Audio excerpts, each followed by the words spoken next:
Biasanya perbandingan itu kita dengan kalau saya deh, kesimpulannya kan 4 banding 6. Ya, jadi saya anggapkan perbandingan amat, perbandingan amat tuh ada 4 bagian.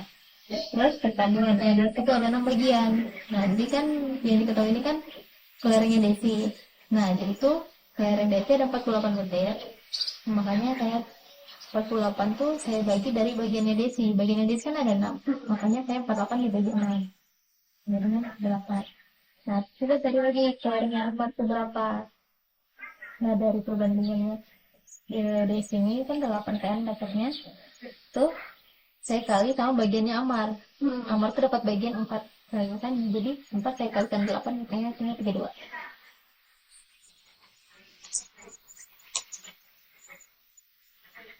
Oke, kita kan membahas nomor 1. Itu soalnya perbandingan kelereng milik Amar dan Desi adalah 4:6. Jika kelereng Desi berjumlah 48 butir, maka jumlah kelereng Amar di sini yang sudah diketahui itu jumlah punya Desi itu ada 48. Terus ditanyakan punyanya Ahmad. Nah, perbandingan mereka itu 4:6. Amar punya itu 4, Desi punya 6. Kita coba lihat perkalian berapa yang hasilnya itu 48. 6 dikali 8. 6 dikali 8 kan? Iya. 48. Nah, coba kita kalikan 6 dengan punyanya. Kita kalikan 8 dengan punya Amar. Amar punya tadi berapa? 4. Jadi 8 dikali 4 sama 32. 32 kan? Berarti di situ jumlah kelerengnya si Amar itu ada 32 butir. Nah, soal yang kedua ini kan ada bangun trapesium. Nah, yang ditanyakan itu luas trapesiumnya. Nah, di sini kita sudah dapat alas dari trapesium itu 17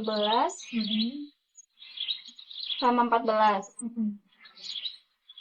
Terus rumus dari trapesium itu kan setengah A ditambah B dikali tinggi kan.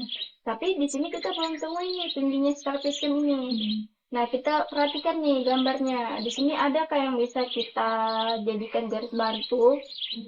Di sini. Kan? Nah, kita buat di sini tuh titik-titik lebarnya. Jadi di sini kita ada dapat segitiga siku-siku nih. Segitiga siku-siku. Nah, di sini itu alasnya kan 17. Harusnya sama dengan di atas nih 14. Nah, 17 ini kurang berapa hasilnya 14? Kurang 3. Dikurang 3. Berarti di alasnya segitiga siku-siku ini 3 kan? Iya. Nah, kita sudah dapat nih alas sama tingginya. Terus kita kalau misalnya mau cari tinggi tuh kita pakai konsep apa? Teorema Pythagoras. Nah, teorema Pythagoras kan? Nah, kalau misalnya kita buat cari tinggi itu berarti B kuadrat akar C kuadrat sama dengan akar C kuadrat dikurang A kuadrat. Nah, C-nya ini apa? C itu dari sisi miring kan? Berarti berapa di sini? 5 kuadrat. 5. Dikurang alasnya berapa? Alasnya 3 kuadrat. 3. Terus 5 kuadrat sama dengan 25 dikurang 3 kuadrat 9. 16. Akar dari 16 itu berapa? 4. Nah, akarnya kita sudah dapat nih tingginya. Berarti tinggi di sini itu berapa? 4 kan. Jadi di sini tuh juga 4. Nah, terus kita masukkanlah dia ke dalam rumus trapesiumnya. Nah, itu untuk mencari luas trapesium. Kalau misalnya kita tuh belum mengetahui ini bentuk tinggi dari trapesium ini, kita bisa menggunakan perhitungan Pythagoras dengan adanya garis bantu. Terus nomor 3 itu kan perhatikan gambar. Di situ ada sudut. Nah, ada sudut 110 derajat. Yang ditanyakan itu nilainya dan kita belum tahu dia itu sebagai apa. Iya. Nah, kalau kita lihat dari gambarnya ini kan sudut pelurus. Nah, sudut pelurus itu keseluruhannya itu 180 derajat. Nah, kalau sudut pelurus itu 180 derajat dan yang ditanyakan nilainya, kita bisa tulis dia tuh kayak ini persamaannya. 4Y ditambah 110 kuadrat 110 derajat 110 derajat sama dengan 180 derajat. Nah, kalau kita gunakan konsep matematika, kalau kita mau hilangkan 110-nya, itu 4Y ditambah 110 dikurang 110. Tapi sisi kanannya juga harus dikurang 110. Jadi di sini sisi kirinya habis, Bisa 4Y. 4Y, Ini 180 ke 70. 70. Berarti Y-nya sama dengan 70 dikurang 4. Dibagi 4. Oh iya, 70, maaf. 70 dibagi 4. Sama dengan 17,5. Jadi kalau misalnya kita mau cari nilai Y, kalau yang kita ketahui itu cuman satu sudut aja. Kita harus tahu keseluruhan sudutnya. Jadi harus lebih banyak tahu tentang sudut-sudut dan keseluruhan nilai sudut. Terus nomor 4. Nomor 4 itu jika suatu bilangan ditambah 7 lalu dikalikan 3 hasilnya adalah 48, berapakah bilangan tersebut? Jika satu bilangan ditambah 7 terus dikalikan 3 kan, kalau satu bilangan itu kita bisa asumsikan dia sebagai X. Sebagai X. Jadi dapat kita tulis kayak ditambah 7 lalu dikalikan 3. Bisa kita awali dengan 3. Terus di dalam kurung X ditambah 7 sama dengan 48. Jadi ini tuh sudah bisa kita bagikan. Ini 3 X tambah 7 sama dengan 48. Ini kali ke dalam dulu. Ini bisa ini bisa kita bagikan kedua ruas, kita bagi kita sama bagikan 3. Biar hilang. Iya, biar hilangkan 3. Ini 3. Jadi sisanya X ditambah 7 sama dengan 48 dibagi 3 itu berapa?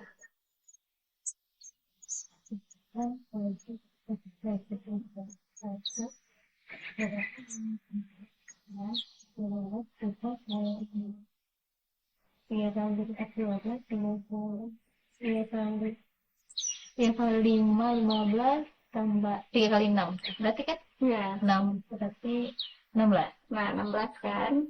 Di sini 16. Nah, terus karena di sini kita sudah temui, jadi sudah ada 7, X ditambah 7 sama dengan 16, kita tinggal masukkan nilai X sama dengan 16. Ke sini kita mau habis nih kasih bilang 7-nya berapa? Dikurang 7. Dikurang 7 kan, berarti X ditambah 7 dikurang 7. Kalau di kiri dikurang 7 berarti di sebelah kanannya juga harus dikurang 7. Jadi sebelah kiri habis, sisa X. 16 kurang 7? 9. Berarti nilai X-nya berapa? 9. Oke, nilai X-nya 9.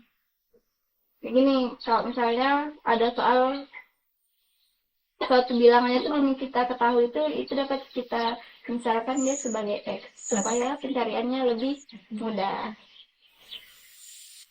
Nah, nomor 5 ini kan diketahui sebuah persegi panjang memiliki panjang X ditambah 4 dan lebarnya itu X dikurang 4. Jika luas persegi panjangnya adalah 48, nah kita harus menentukan nilai X-nya. Nah, kalau kayak gini biasanya kamu kerjanya gimana? Buat baliknya nanti Kak.